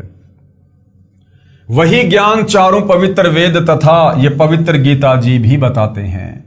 कलयुगी ऋषियों ने वेदों का टीका यानी भाषा भाष्य यानी अनुवाद ऐसे कर दिया जैसे कहीं दूध की महिमा कही गई हो, और जिसने कभी जीवन में दूध देखा ही ना हो और वह अनुवाद कर रहा हो वह ऐसे करता है। कैसे? पौष्टिकाहार असी, पेय पदार्थ असी, स्वेदसी, अमृत उपमा सर्वा, मनुषानाम पेयास दुग्ध असी। अर्थात कोई शरीर पुष्ट करने वाला आहार है, पीने का तरल पदार्थ है, सफेद है, अमृत सदृश है, सब मनुष्यों के पीने योग्य है, वह पौष्टिक तरल है, परंतु उसे पता नहीं कि वो है कैसा। इसी प्रकार जिन महात्माओं ने परमेश्वर को नहीं देखा है, उसके विषय में नहीं जाना है, और वो यदि उस परमात्मा की महिमा करता है तो वो इसी प्रकार से है जिस प्रकार किसी व्यक्ति ने दूध को देखा नहीं और जो दूध के गुणों का वर्णन कर रहा है। भावार्थ किया है कोई सफेद पीने का तरल पदार्थ है जो अमृत के समान है, बहुत पौष्टिक है, सब मनुष्यों के पीने योग्य है, वह स्वयं तरल है। फिर कोई पूछे वह तरल पदार्थ कहाँ है? उत्तर मिले वह तो निराकार है, प्राप्त नहीं हो सकता। फिर क्या फायदा दूध की महिमा करने का? यहां पर दूध को तरल पदार्थ लिख दिया जाए तो उस वस्तु दूध को कैसे पाया वह जाना जाए जिसकी उपमा ऊपर की है। यहां पर दुग्ध को दूध लिखना था जिससे पता चले कि वह पौष्टिक आहार दूध है, फिर व्यक्ति दूध नाम से उसे प्राप्त कर सकता है। इसी प्रकार वेदों में परमेश्वर का नाम कवि, कबीर, कबीर, अग्नि जो महिमा कर रहे हैं ये वेदों के अनुवाद करता, उन श्लोकों का जिन श्लोकों में कबीर परमेश्वर का नाम लिखा हुआ है, कवि, कबीर, अग्नि, कबीर, तो इन्होंने अनुवाद करते समय लिखना चाहिए था कि वो परमात्मा कबीर है, वो कबीर साहिब है, वो कबीर भगवान है, ताकि उनके द्वारा परमेश्वर की महिमा अच्छे से लोगों को समझ में आ सके। तो महिमा तो कर दी इन्होंने, वेदों के मंत्र सुना सुना के भगवान की, और जब लोगों ने कहा कि भाई वो भगवान कहाँ रहता है, कैसे है, वो कैसे मिलता है, तो ये पंडित जी कहा करते थे कि भगवान तो निराकार है, भगवान दिखाई नहीं देता है। फिर उसकी महिमा करने का फायदा क्या? दूध की महिमा कर दी और कोई कहता भैया फिर तो बहुत अच्छी बात है, दूध तो फिर पीना चाहिए अगर इतना पौष्टिक है तो। अब दूध कैसा जी, दूध कहाँ मिलेगा? अब वो कहेगी दूध तो निराकार है, दिखाई नहीं देता, तो क्या फायदा उसकी महिमा सुनाने का? विचार, यदि कोई कहे दुग्ध को दूध कैसे लिख दिया तो ये वाद विवाद का प्रत्यक्ष प्रमाण ही हो सकता है। जैसे सदगुरु रामपाल जी ने सत्य अनुवाद किया कि कवि को कबीर कहते हैं, कबीर यानी कबीर। अब कोई ये कहे कि आपने उस कवि को कबीर कैसे साबित कर दिया? कह भी रहे हैं बहुत सारे लोग, ज्ञानहीन लोग जो काल प्रेरित हैं, जिनको तत्व ज्ञान नहीं है। तो सतगुरु रामपाल जी कह रहे हैं कि उनके साथ में बहस करना तो वाद विवाद है। जैसे दुग्ध का दूध अर्थ गलत नहीं है, भाषा भिन्न होने से हिंदी में दूध तथा क्षेत्रीय भाषा में दूधू लिखना भी संस्कृत भाषा में लिखे दुग्ध का ही बोध है। जैसे पलवल शहर के आसपास के ग्रामीण उसको क्या कहते हैं? परवर। यदि कोई कहे कि परवर को पलवल कैसे सिद्ध कर दिया, मैं नहीं मानता, यह तो व्यर्थ का वाद विवाद है। ठीक इसी प्रकार कोई कहे कि कबीर देव को कबीर परमेश्वर कैसे सिद्ध कर दिया, ये तो वर्थ का वाद विवाद ही है। जैसे यजुर्वेद है, अब समझा रहे हैं परमात्मा, जैसे यजुर्वेद है, ये एक धार्मिक पवित्र पुस्तक है जिसमें भगवान की यज्ञ स्तुतियों की ऋचाएं लिखी हैं तथा भगवान कैसा है, कैसे पाया जाता है, सब विस्तृत वर्णन है। अब यदि पवित्र यजुर्वेद की महिमा कहें कि प्रभु की यज्ञ स्तुतियों की ऋचाओं का भंडार है, बहुत अच्छी विधि वर्णित है, एक अनमोल जानकारी है, और ये लिखे नहीं कि वह यजुर्वेद है, अपितु यजुर्वेद का अर्थ लिख दें कि यज्ञ स्तुतियों का ज्ञान है, तो उस वस्तु यानी पवित्र पुस्तक को कैसे पाया जा सकेगा? उसके लिए लिखना होगा कि वह पवित्र पुस्तक यजुर्वेद है जिसमें यज्ञ ऋचाएं हैं। इसी प्रकार इन तत्व ज्ञानहीन साधु संत महात्मा ऋषियों ने वेदों का अनुवाद करते समय भगवान की महिमा तो कर दी कि वो राजा के समान सिंहासन पर विराजमान है, उसके सिर के ऊपर मुकुट है, लेकिन उसका नाम नहीं लिख रहे, उस कवि का अर्थ वो कबीर नहीं कर रहे। क्योंकि भाइयों और बहनों, वेद जो परमेश्वर द्वारा प्रदत्त हैं, उस परमेश्वर के अलावा भला कौन उसका अनुवाद कर सकते हैं? केवल अड़ंगा कर सकते हैं, अनुवाद नहीं कर सकते। अब यजुर्वेद की संधि विच्छेद करके लिखें यजुर प्लस वेद, फिर भी वही पवित्र पुस्तक यजुर्वेद का ही बोध है। यजु प्लस वेद भी वही पवित्र पुस्तक यजुर्वेद का ही बोध है जिसमें यज्ञ स्तुतियों की ऋचाएं हैं। उस धार्मिक पुस्तक को यजुर्वेद कहते हैं। ठीक इसी प्रकार चारों पवित्र वेदों में लिखा है कि वह कबीर देव यानी कबीर परमेश्वर है, जो सर्वशक्तिमान, जगत पिता, सर्वसृष्टि रचनहार, कुल मालिक तथा पाप विनाशक व काल की कारागार से छुड़ाने वाला अर्थात बंदी छोड़ है। इसको कबीर देव लिखें तो भी कबीर परमेश्वर का ही बोध है, कवि प्लस देव लिखें तो भी कबीर परमेश्वर अर्थात उस कबीर प्रभु का ही बोध है। इसलिए कबीर देव उसी कबीर साहिब का ही बोध करवाता है। सर्वशक्तिमान, अजर अमर, सर्व ब्रह्मांडों का रचनहार, कुल मालिक है, क्योंकि पूर्वोक्त प्रभु प्राप्त संतों ने अपनी अपनी मातृभाषा में कबीर को कबीर बोला है। आदरणीय धर्मदास जी ने, गरीबदास जी ने, मलुकदास जी ने, दादू जी ने, नानक जी ने, घीसा जी ने, तथा वेद को वेद बोला है। इसलिए वह और बै के अंतर हो जाने पर भी वो पवित्र शास्त्र वेद का ही बोध है। विचार, जैसे कोई अंग्रेजी भाषा में लिखे कि God Kabir, Kabir is almighty, इसका हिंदी अनुवाद करके लिखें कबीर या कबीर परमेश्वर सर्वशक्तिमान है। अब अंग्रेजी भाषा में तो हलंत की व्यवस्था ही नहीं है, फिर मातृभाषा में इसी को कबीर कहने तथा लिखने लगे। यही परमात्मा कबीर देव अर्थात कबीर परमेश्वर 3 युगों में नामांतरण करके आते हैं। सतयुग, त्रेता, द्वापर में अपने वास्तविक नाम उस कबीर नाम से ना आकर नामांतरण करके आते हैं, अन्य नाम धारण करके आते हैं जिनमें इनके नाम रहते हैं। सतयुग में सतसुकृत, त्रेता युग में मुनिंद्र, द्वापर में करुणामय तथा कलयुग में कबीर देव यानी कबीर देव। वास्तविक नाम उस पूर्ण ब्रह्म का कबीर देव ही है, जो सृष्टि रचना से पहले भी अनामी लोक में विद्यमान थे। इन्हीं के उपमात्मक नाम सत्य पुरुष, अकाल मूर्त, पूर्ण ब्रह्म, अलख पुरुष, अगम पुरुष, परम अक्षर ब्रह्म आदि हैं। उसी परमात्मा को चारों पवित्र वेदों में कबीर अमित ओजा भी कहा है, यानी जिसकी शक्ति का कोई वारन पार ना हो। कबीर अंगारी भी कहा है, यानी जो पापों का नाश करने वाला है। उसको कबीर अग्नि भी कहा है, अग्नि यानी भगवान और कबीर यानी उस परमेश्वर का नाम कबीर भगवान। तथा कबीर देव, देव यानी भगवान कहा है, तथा सर्वशक्तिमान, सर्व सृष्टि रचनहार बताया है। पवित्र कुरान शरीफ में सूरत फुरकानी नंबर 25 आयत नंबर 19, 21, 52, 58 व 59 में भी प्रमाण है। कई एक का विरोध है कि जो शब्द कबीर देव है इसको संधि विच्छेद करने से कवि प्लस देव बन जाता है। यह कबीर परमेश्वर या कबीर साहिब कैसे सिद्ध किया?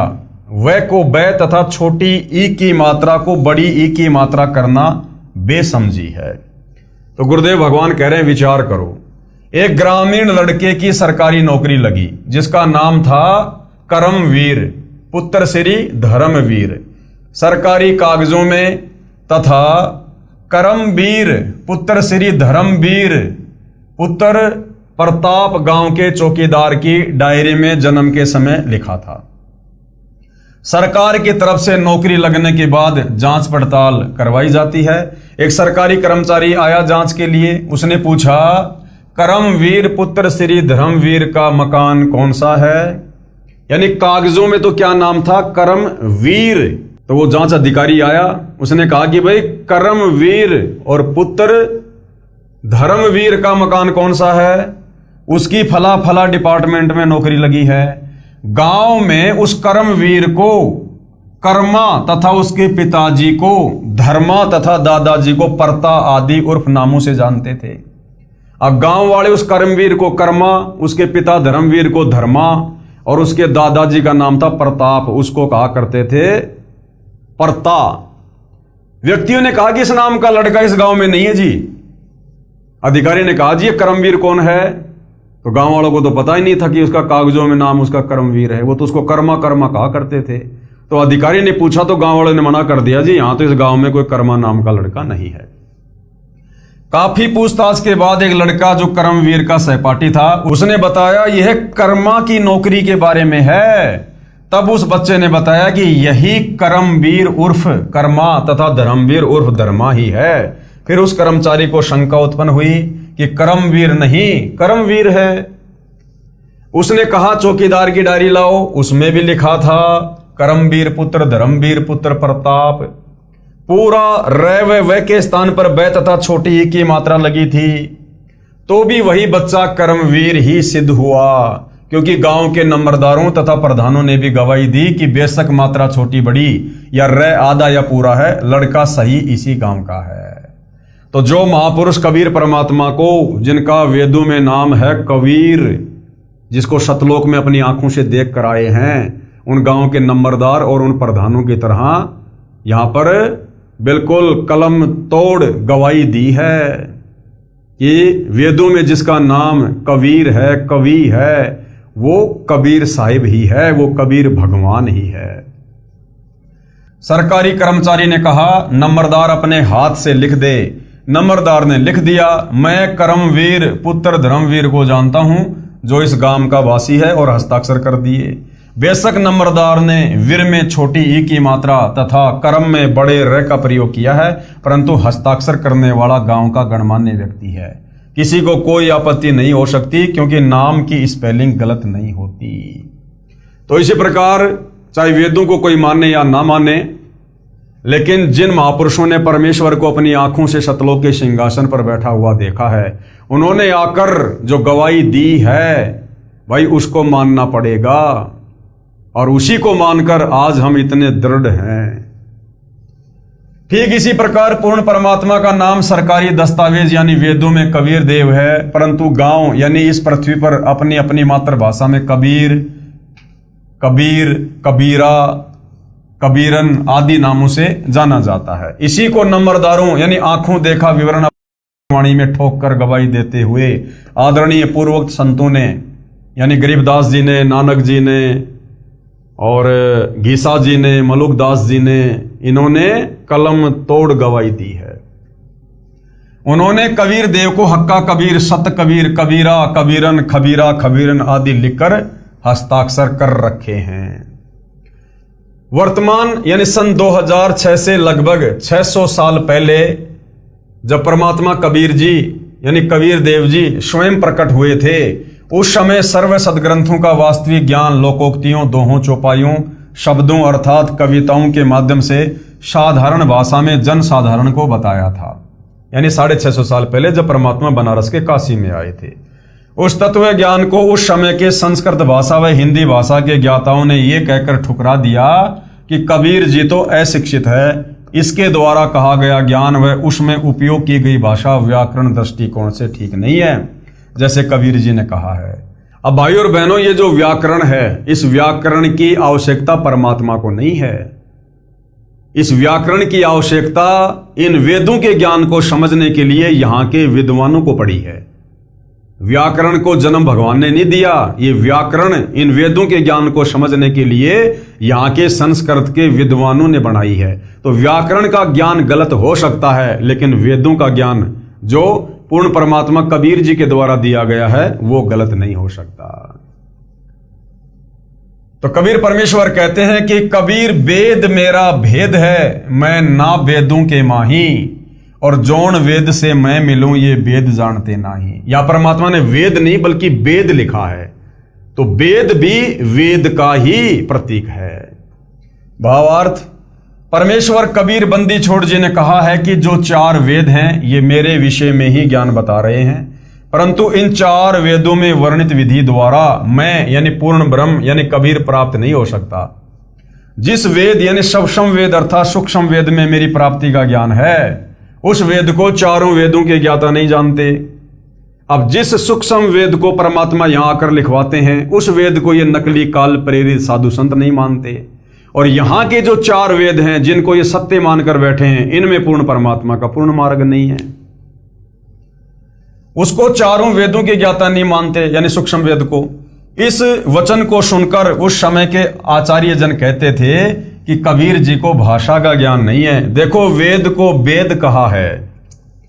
अब भाई और बहनों, आज हिंदुस्तान में जितने भी हिंदू हैं, आप किसी से भी वेदों का जिक्र करो, आपको 99% लोग वेद ना बोलकर वेद बोलेंगे। वेद वेद बोलेंगे, वेद ना कि वेद। तो क्या उनका भावार्थ वेद नहीं है? अगर वो वेद बोल रहे हैं तो भी उनके कहने का भावार्थ वेद ही है। नहीं का ना ही कहा है, ऐसे व्यक्ति को शास्त्रों का क्या ज्ञान हो सकता है? इसलिए कबीर जी मिथ्या भाषण करते हैं, इसकी बातों पर विश्वास नहीं करना। स्वामी दयानंद जी ने सत्यार्थ प्रकाश समोल्लास 11 पेज नंबर 306 पर कबीर जी के विषय में यही कहा है। वर्तमान में मुजदास यानी सतगुरु रामपाल जी के विषय में विज्ञापनों में लिखे लेख पर आर्य समाज के आचार्यों ने यही आपत्ति व्यक्त की थी कि रामपाल जी को हिंदी भाषा भी सही नहीं लिखनी आती। वह को वह लिखता है, छोटी बड़ी मात्राओं को गलत लिखता है, कोमा व हलंत भी नहीं लगाता। इसका ज्ञान कैसे सही माना जाए? विचार, किसी लड़के का विवाह एक सुंदर सुशील युवती से हो गया। उसने साधारण वस्त्र पहने थे, मेकअप यानी हार श्रृंगार नहीं कर रखा था। उसके विषय में कोई कहे कि यह भी कोई विवाह है? वधू ने मेकअप हार श्रृंगार आभूषण आदि तो पहना ही नहीं है। अब विचार करो, विवाह का अर्थ है पुरुष को पत्नी प्राप्ति। यदि मेकअप श्रृंगार नहीं कर रखा तो वांछित वस्तु प्राप्त है।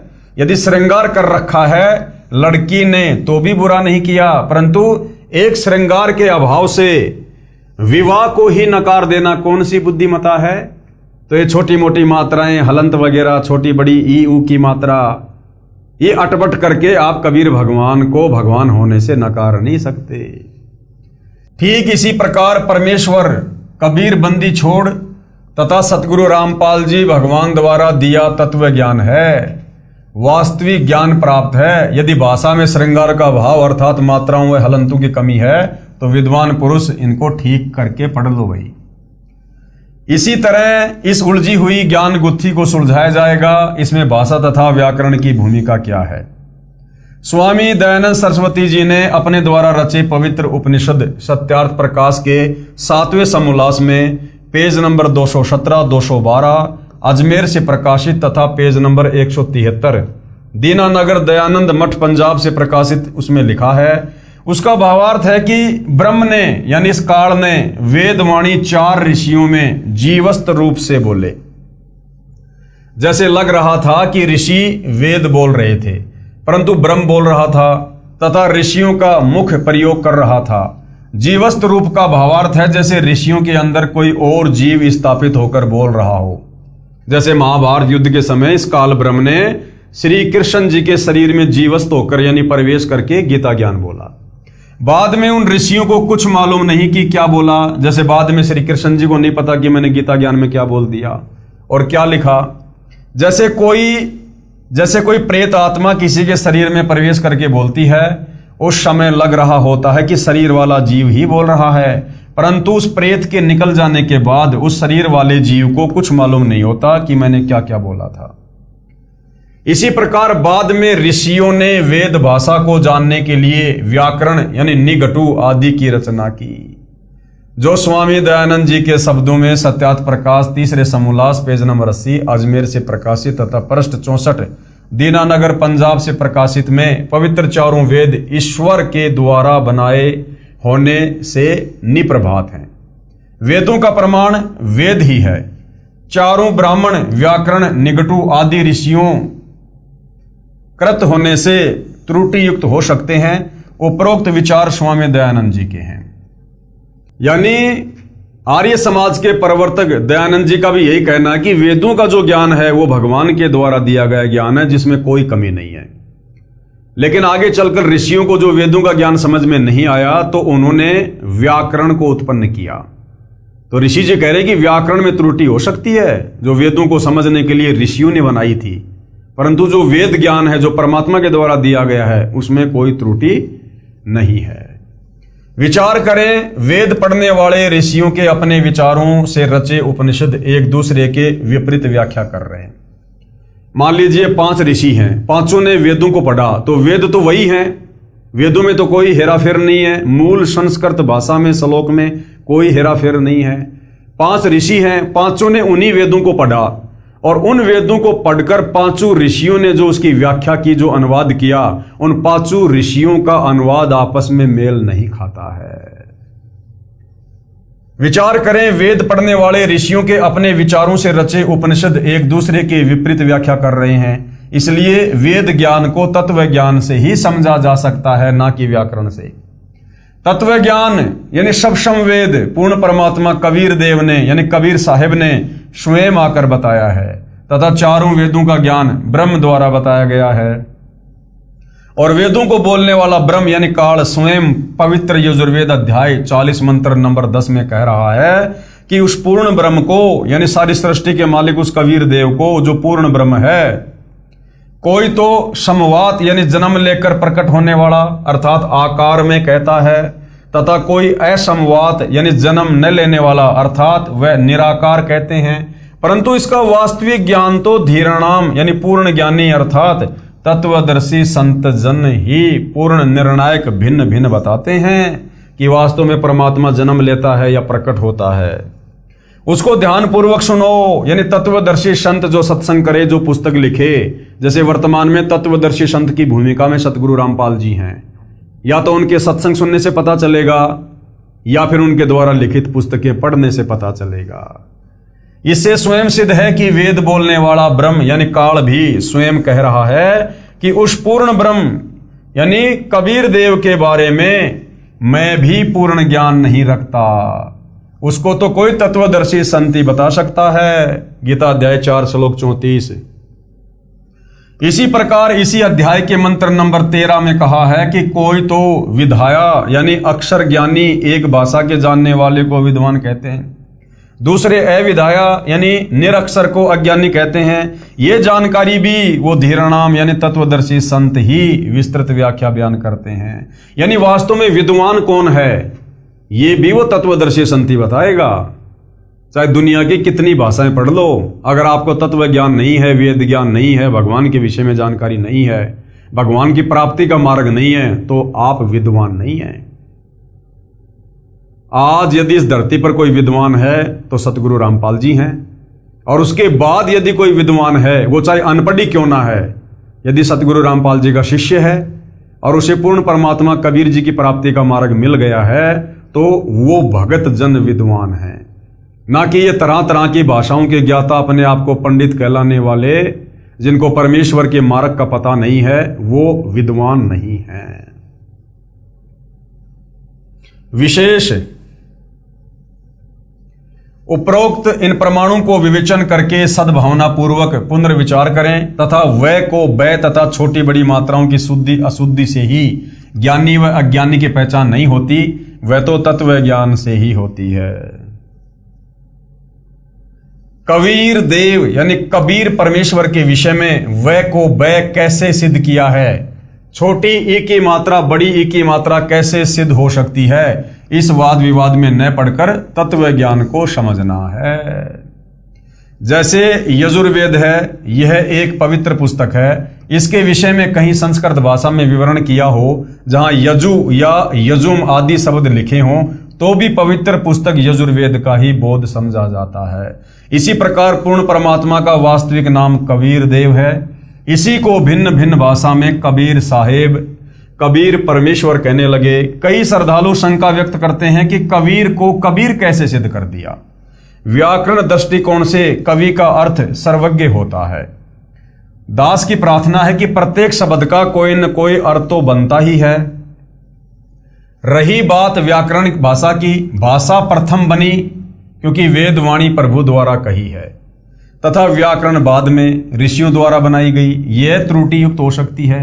वेद के अनुवाद यानी भाषा भाषा में व्याकरण व्यक्तव्य है, अर्थात असंगत तथा विरोधाभास है, क्योंकि वेद वाणी मंत्रों द्वारा पदों में है।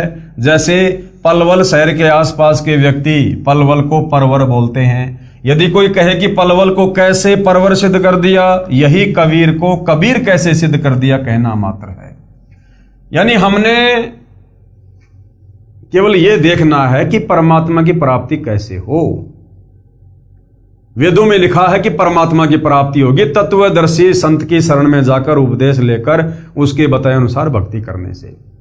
अब तत्वदर्शी संत कौन है, कैसा होता है, उसकी पहचान क्या है, वो चारों वेदों के निष्कर्ष पवित्र गीता जी में लिखी है। अध्याय 15 श्लोक 1 से 4 कि जो उल्टे लटके हुए संसार रूपी वृक्ष के सभी विभागों को बता दे कि पूर्ण परमात्मा कौन है और इस भक्ति रूपी पेड़ की डार कौन है, जड़ कौन है, ये तना कौन है, शाखा कौन है, ये पत्ते कौन है।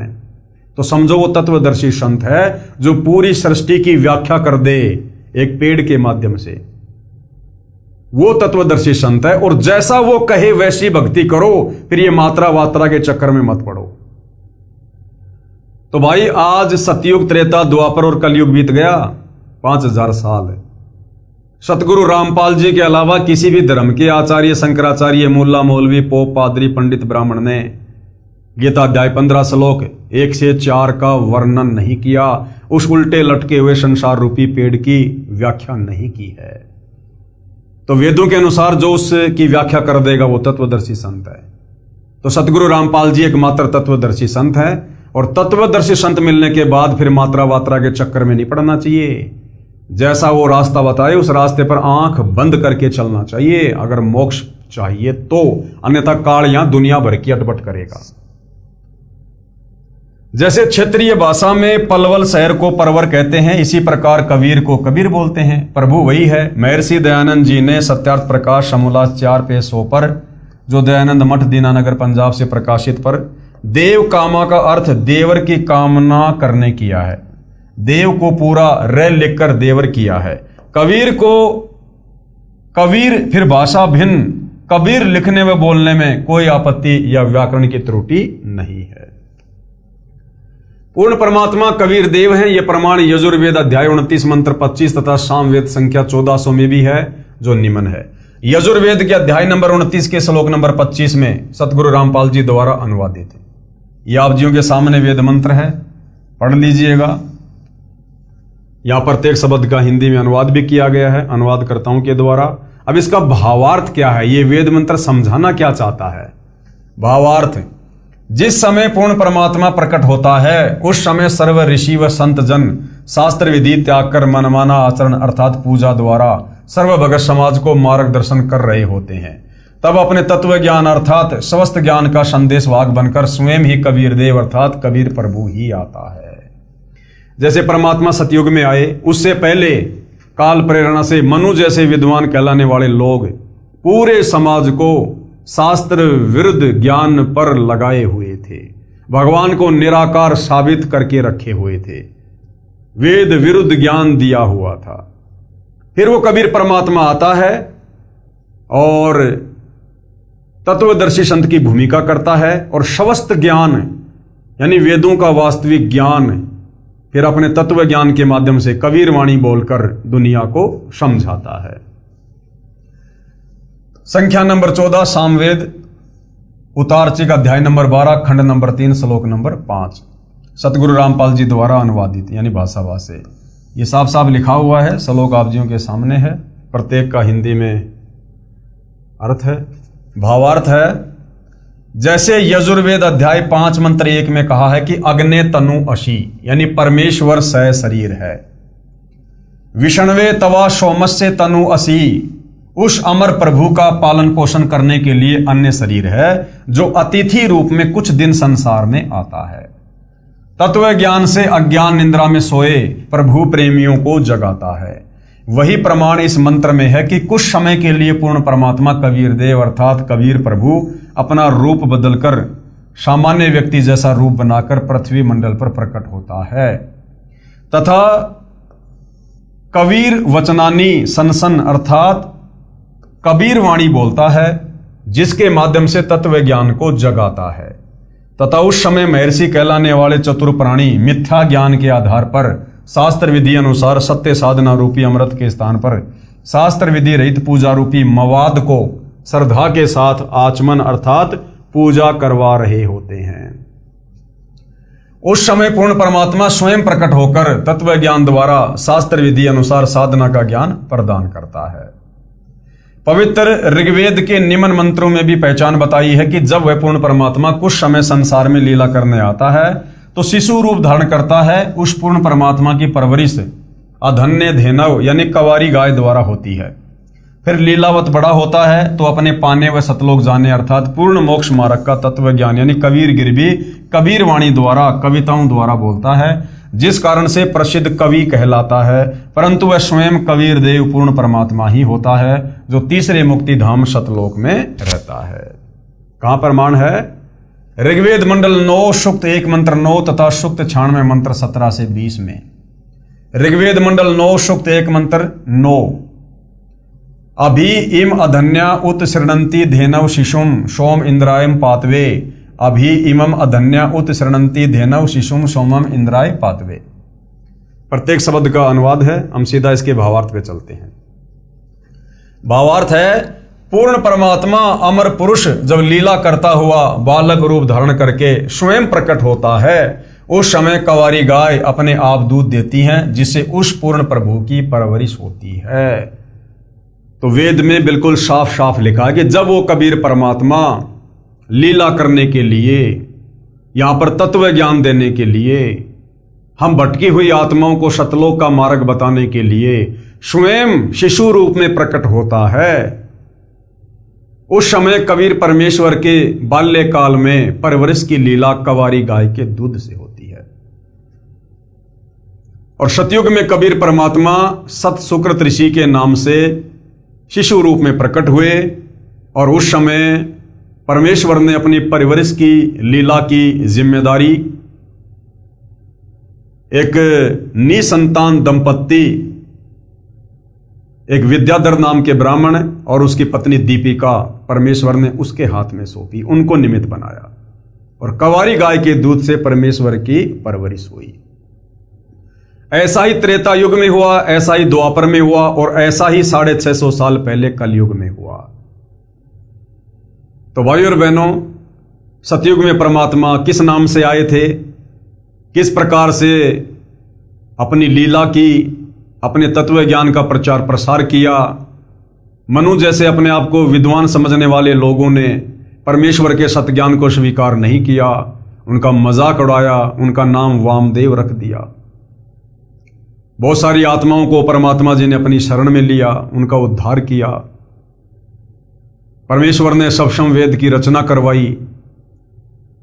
अब आगे परमात्मा त्रेता युग में आते हैं, वेदों में लिखी अपनी लीलाओं के अनुसार उसी प्रकार से सतलोक से चलकर गति करके एक शिशु रूप में किसी तालाब के अंदर विकसित कमल के फूल पर प्रकट होते हैं और वहां से परमेश्वर को फिर एक निसंतान दंपत्ति उठाकर अपने घर ले जाती है उसी परमेश्वर की योजना अनुसार सब कुछ होता है और फिर कंवारी गाय के दूध से उनकी परवरिश होती है शिशु रूप में। तो आज हमने सतयुग में परमेश्वर की लीलाओं के विषय में जाना और पढ़ा जो वेदों में वर्णित है, ताकि हमें विश्वास हो कि वास्तव में कबीर जी ही पूर्ण परमात्मा है। अब नेक्स्ट एपिसोड में हम पढ़ेंगे कि त्रेता युग में कबीर परमेश्वर जी का प्रकट होना। तो भाई और बहनों, परमेश्वर की बहुत बड़ी रजा है, बहुत बड़ी दया है। ये अमृत ज्ञान, ये कबीर वाणी, ये कबीर गिरभी, ये पांचवा वेद शमशम वेद, ये पुस्तक पांचवा वेद है, पांचवें वेद का अंश है ये, जो सतगुरु रामपाल जी के द्वारा लिखा गया है। इस पुस्तक को पढ़ने मात्र से भी हम उतने पुण्य के भागी होते हैं जितना यदि हम चारों वेदों को पूरी जिंदगी पढ़ें तो भी हम पुण्य के भागी नहीं होंगे। तो भाई और बहनों, आप और हमारा सौभाग्य जो परमेश्वर ने हमें इस भक्ति युग में जन्म दिया, स्वयं तत्वदर्शी संत के रूप में प्रकट हुए, हमें अपनी शरण में लिया और आज हमें उसी पूर्ण परमेश्वर की प्राप्ति का मार्ग उन्हीं के द्वारा प्राप्त हुआ है। तो आज मौका है इस काल के 21 ब्रह्मांड से दलदल से बाहर निकलने का, जन्म मरण के दीर्घ रोग से छुटकारा पाने का, तपतशिला और नरक के और लख 84 योनियों के कष्टों से मुक्त होने का। तो कहते हैं समझा है तो सिर धर पांव और बहुर नहीं रे ऐसा ताव। ये मौका बार बार नहीं मिलेगा। ये कलयुग का समय, इसी समय भक्ति युग शुरू होता है। पूर्ण परमात्मा स्वयं तत्वदर्शी संत रूप में प्रकट है, हमें मनुष्य जन्म और जहां परमेश्वर आए हुए इस पृथ्वी के टुकड़े पर भारतवर्ष में, उस भारतवर्ष में भी परमेश्वर जिस जगह पे आए हैं उसके आसपास मनुष्य जन्म, उसके बाद हमें उनकी शरण प्राप्त होना, उनका ज्ञान समझ में आ जाना और दृढ़ होकर भक्ति पर लग जाना, ये बिल्ली के भाग का छीका टूटा है। इस परम सौभाग्य को, परम दाव को यदि कोई ठुकरा देगा, उससे बड़ा निर्भागी प्राणी इस सृष्टि में कोई दूसरा नहीं होगा। ऐसी निकम्मी आत्माओं को फिर परमात्मा योगो योगो नहीं संभालता है। तो भाई और बहनों, हम तो प्रार्थना करेंगे, विनती करेंगे, आप परमेश्वर जी के सत्संग यूट्यूब पर जी भरकर सुनिए, सारे प्रमाण अपने धर्मशास्त्रों से मिलाइएगा। यदि आपको कोई भी त्रुटि लगे तो हमें बताइएगा। हालांकि त्रुटि के लिए तो कोई गुंजाइश गुरुदेव ने छोड़ी नहीं है। अगर त्रुटि होगी तो वो आपकी नासमझी की होगी। तो भाई और बहनों, जनता की अदालत में मामला चल रहा है, जनता अध्यात्म में रुचि ले रही है। सतगुरु रामपाल जी सर्व धर्मशास्त्रों से प्रमाणित करके जनता को दिखा रहे हैं कि वास्तव में सुप्रीम गॉड कबीर जी ही हैं और उन्हीं की भक्ति करने से हमारी आत्मा का कल्याण होगा, जन्म मरण का रोग समाप्त होगा। तो आज के एपिसोड में केवल इतना ही। कल परमेश्वर की महिमा में फिर हाजिर होंगे। तब तक पूज्य गुरुदेव भगवान हम सबको आज्ञा दें, आशीर्वाद दें, सद्बुद्धि दें, हमारा मार्गदर्शन करें। बंदी छोड़ सतगुरु रामपाल जी परमेश्वर जी की जय हो।